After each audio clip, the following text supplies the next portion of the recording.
My dear technician, welcome back to my new video. First of all, I'm very excited.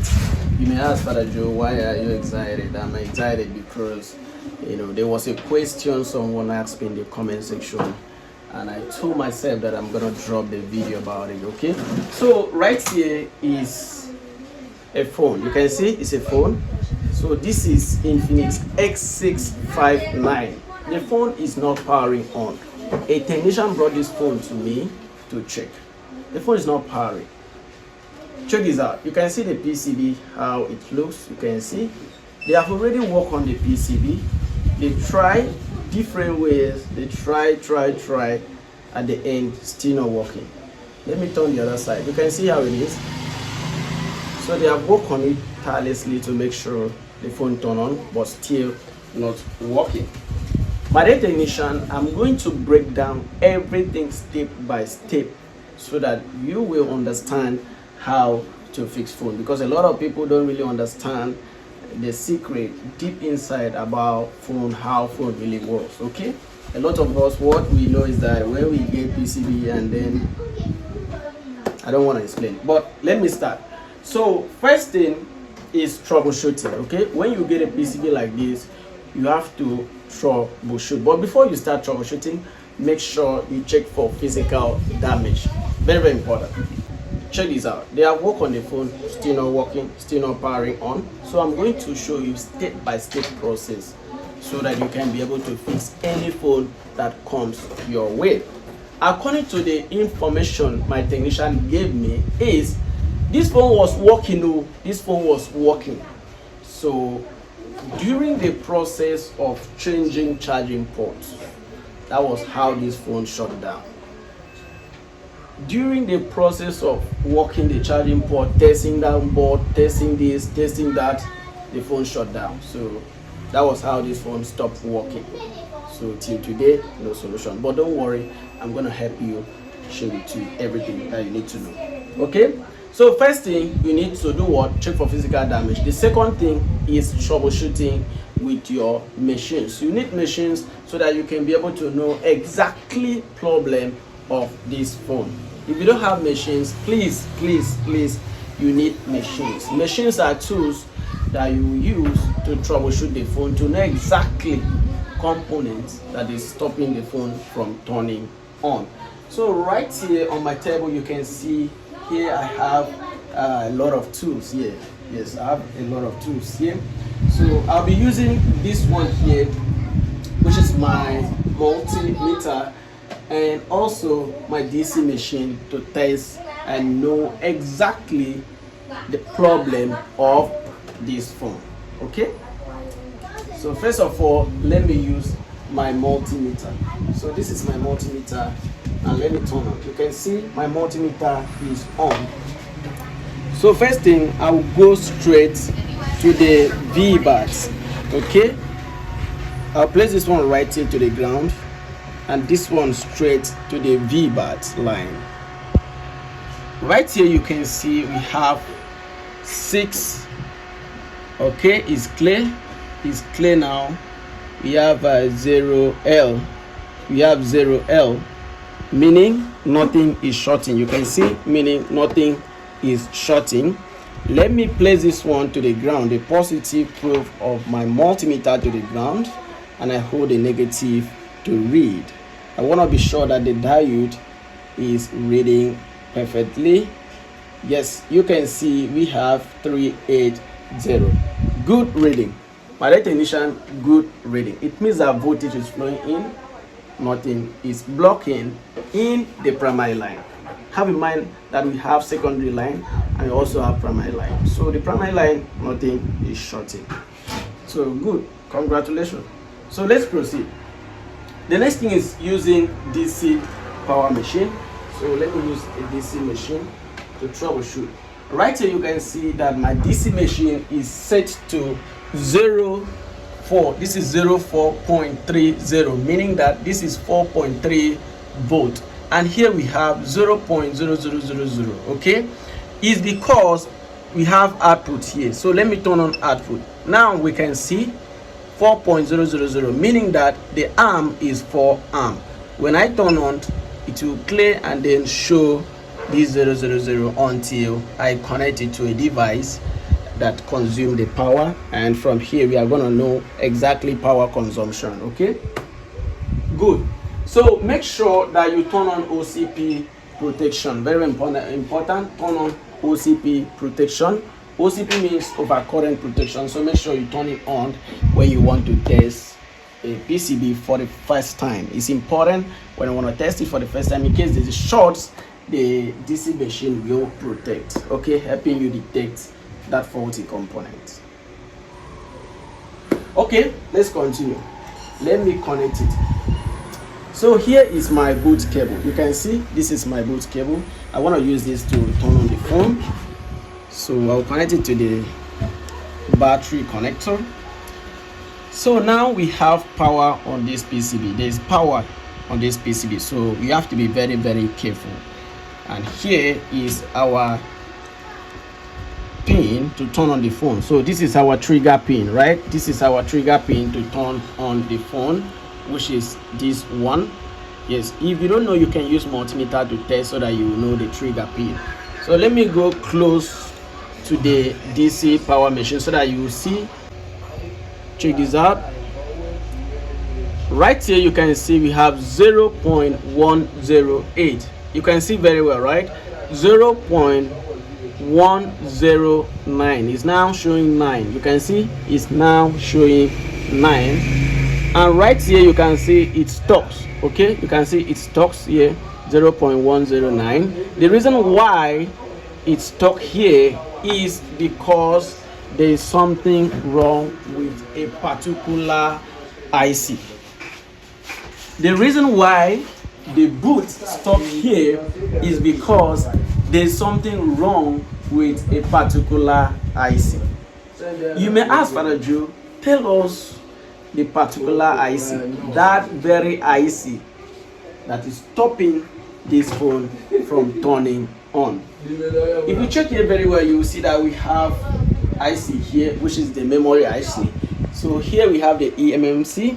So here we have the CPU, and here we have the RAM. Check this out. You can see how it is: eMMC, CPU, and the RAM. Okay. So when I tried to turn on the phone passed the power IC and passed the CPU.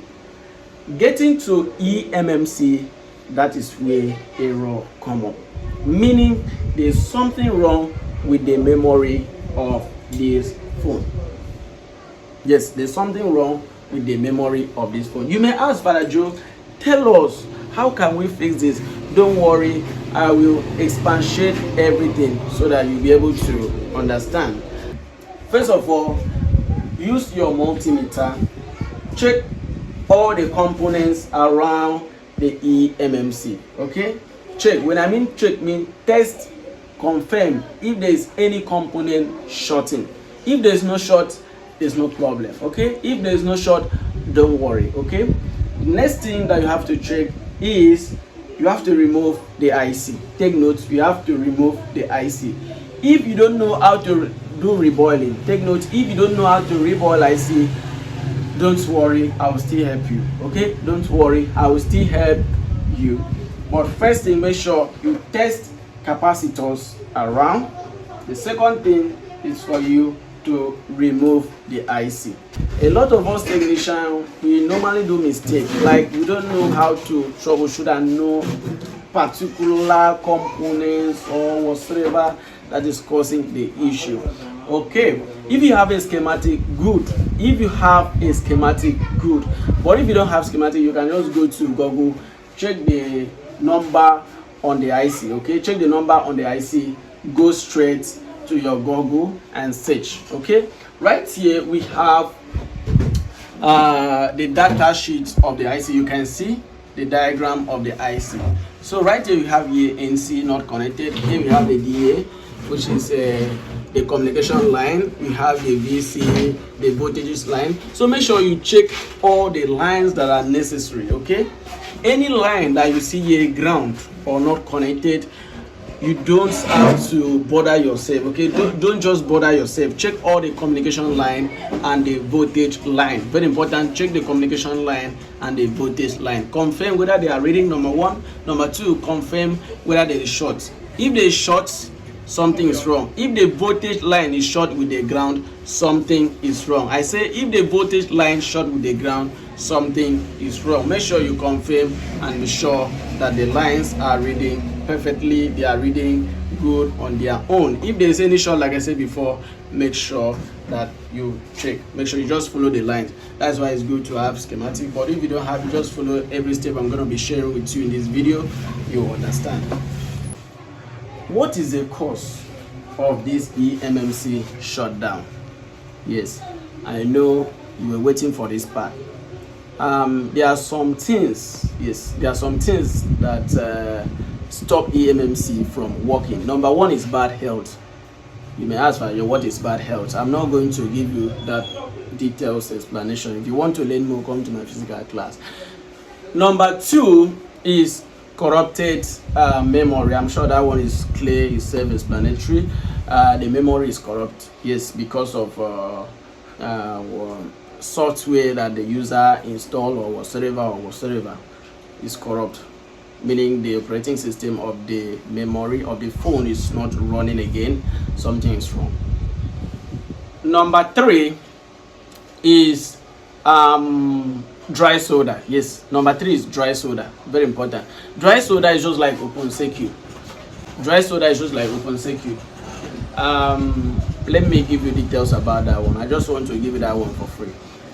For example, now customer gave you phone to work on like this one, and you don't know that there is open circuit under the eMMC, and when the phone tried to boot, it hangs, or when it reach a point of starting, you discover that the booting number, yes, the power consumption stop at around that kind 130, 115 and go down. It means that something is wrong with the memory. Okay, so sometimes the problem is just a dry solder. There's open circuit that makes the two balls, like the solder pass on the boards, not connected with the eMMC. So in this condition, what you have to do is for you to reboil. Okay, just reboil the eMMC and mount it back, and the issue will be solved. Listen, and the issue will be solved, and the phone will turn back on.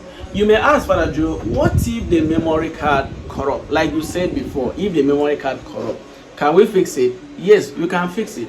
If you have a programmer like JTAG, F64, or you have any cheap programmer, you can use it to program. Take note, you can use it to program, check the partitions, check whether there is an error or whatsoever, you fix it. Okay, if it is bad health, you can restore the health, you can try to repair the health condition of the memory. So a lot of us don't know about phone memories and how they work. So phone memories is for advanced learners, for those who want to learn advanced. So if you want to learn any advanced course, feel free, come. I will show you, I will teach you, I will explain everything step by step. Take notes, it will take time because there are other things that you need to know. Okay, learning phone work takes time, so it's not something that you come now you will know. So you need to relax yourself, study very well, so that you get it straight to your brain. If you have any question, feel free, let me know in the comment section. So my technician, I'm sure with what I just explained, you'll be able to fix the issue of this phone. So I'll be taking my time to work this phone one after the other, checking everything, removing this, checking that, and making sure the phone turn on. Before I cut this video, for that programming, you can also use the pin out. Okay, for those of you that you don't want to remove IC, that's why it's good to know how to reboil. When you know how to reboil, there's no problem, you can work anything. Okay, if you know how to reboil, you're good to go. So it's important for you to know how to reboil, so that whenever phone comes to you, you'll be able to fix it. Okay, so if you don't want to go to the stress of reboiling the IC, yes, you can also use the pin out to check the memory, health condition, and everything. I like to flash it or do whatever I want to do with it. Okay. So if you have any question, let me know in the comment section. I'm sure that this video have helped a lot of people to understand deep insight about phone replace. If you have any question, like I said before, let me know in the comment section. And thank you. See you in my next video. Bye for now.